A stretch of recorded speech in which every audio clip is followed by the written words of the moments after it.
Hello and welcome to Kivyx Productions. In this video, we will learn how to connect your mobile with Wi-Fi. So let's start.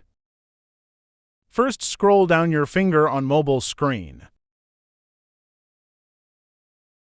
Long tap on Wi-Fi button for 3 seconds. Here you come at Wi-Fi settings screen. The other way to come at Wi-Fi settings screen is this. Tap on Setting. Tap on Network and Internet. Tap on Wi-Fi. Put your Wi-Fi on.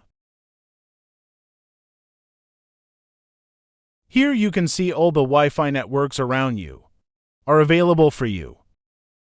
Tap on the network you want to connect to and enter the password of your Wi-Fi.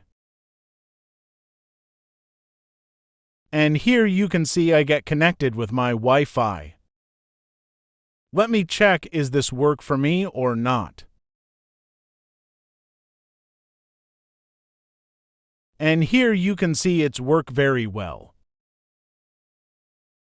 That's all for today. See you in next video. If this video helps you, like and subscribe me. Thanks for watching. And do subscribe for more videos.